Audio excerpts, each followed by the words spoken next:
नमस्कार. तनुजाज रेसिपीजमध्ये तुम्हा सर्वांचं स्वागत आहे. तर आज आपण अतिशय पौष्टिक आणि टेस्टी अशी रेसिपी बघणार आहोत. तर आज आपण गव्हाचं चीक बनवणार आहे. तर त्यासाठी 3 वाट्या गहू आहेत. तर ते मी साधारणतः एक 3 दिवस भिजत ठेवले होते. तर बघू शकता तुम्ही 1 दिवस भिजवून झालेत. परत एकदा ज्या दिवशी आपण ज्या टायमिंगला भिजवलं त्याच टायमिंगला दुसऱ्या दिवशी आपल्याला ते परत एकदा स्वच्छ धुवून घ्यायचे 1-2 पाण्याने आणि त्यामध्ये परत थोडंसं पाणी ॲड करायचंय आणि झाकण ठेवू द्यायचंय. तर असं साधारणतः मी 3 दिवस भिजवले होते आणि चौथ्या दिवशी पण पूर्ण दिवस भिजवलं आणि संध्याकाळी ते वाटलं होतं. तर बघू शकता तुम्ही त्याच्यामध्ये पाणी ॲड करून त्यावर झाकण ठेवू द्यायचंय आणि तिसऱ्या दिवशी बघू शकता तुम्ही त्याला बऱ्यापैकी वर फेसाळलेलं आहे. चांगले गहू भिजलेले आहेत. आता हे पाणी टाकून द्यायचंय आणि त्यानंतर परत एकदा 1-2 पाण्याने धुवून घ्यायचंय जेणेकरून त्याचा वास आहे तर तो येणार नाही.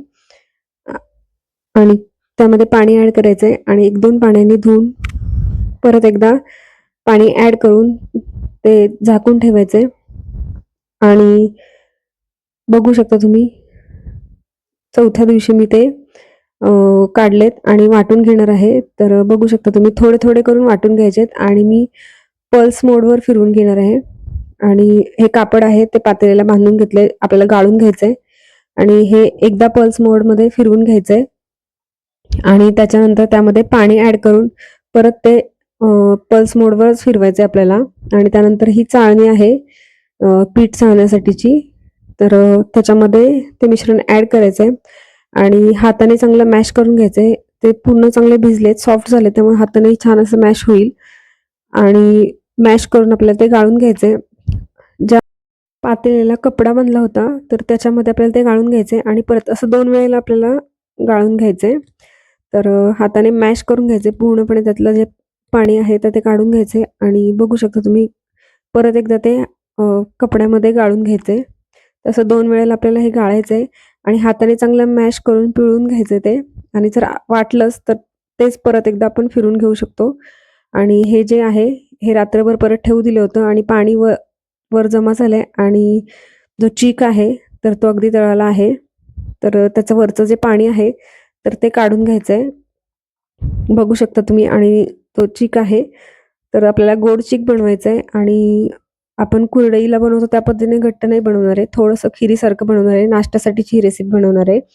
तर ज्या वाटीने आपल्याला चीक घेतलाय तर त्याच वाटीने थोडंसं जास्त असं 1.5 वाटी इतकं पाणी घेतलंय मी. त्यामध्ये मीठ, साखर, वेलची थोडीशी आणि 1 चमचाभर तूप टाकलंय आणि हे जे मिश्रण आहे हे चांगलं उकळून द्यायचंय. उकळून झाल्यानंतर आपल्याला त्याच्यामध्ये चीक ॲड करायचंय आणि जेव्हा पण आपण ते चीक ॲड करतो तर तेव्हा ते आपल्याला सतत मिक्स करत राहायचं जेणेकरून त्याच्या गाठी होणार नाहीत.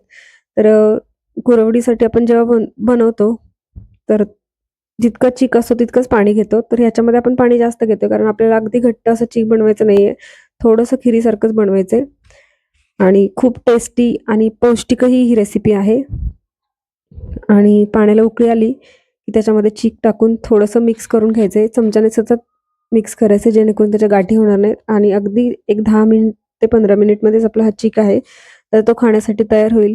ब्रेकफास्टसाठीची अगदी पोटभरीची रेसिपी आहे. खूप छान आणि चवीला अतिशय टेस्टी अशी रेसिपी आहे. अगदी लहानांपासून मोठ्यांपर्यंत सर्वांना आवडेल अशी रेसिपी आहे आणि लहान मुलांसाठी तर अगदी हेल्दी अशी रेसिपी आहे. तर तुम्ही ही रेसिपी नाश्त्यासाठी एकदा नक्की करून बघा. अगदी सोपी रेसिपी आहे आणि रेसिपी आवडली असेल तर रेसिपीला नक्की लाईक करा, कमेंट करा, शेअर करा आणि तनुजाज रेसिपीला सबस्क्राईब केलं नसेल तर नक्की सबस्क्राईब करा आणि बेल आयकॉनवर क्लिक करा जेणेकरून येणाऱ्या ज्या नवीन रेसिपीज आहेत तर त्याचे नोटिफिकेशन तुम्हाला सर्वात आधी मिळतील. तर बघू शकता तुम्ही मी विस्कने मिक्स करून घेते जेणेकरून त्याच्या गाठी नाही आणि अगदी छान दाटसर अशी खिरीच्या टेक्स्चरमध्ये आपलं गव्हाचं जे चीक आहे तर तो तयार आहे. तर रेसिपी एकदा नक्की ट्राय करा. तर याच्यामध्ये तुम्ही आवडत असेल तर दूधही ॲड करू शकता जेव्हा आपण ते मिक्स करतो त्यावेळेला. तर आपल्या आवडीनुसार हे तुम्ही बनवू शकता. धन्यवाद.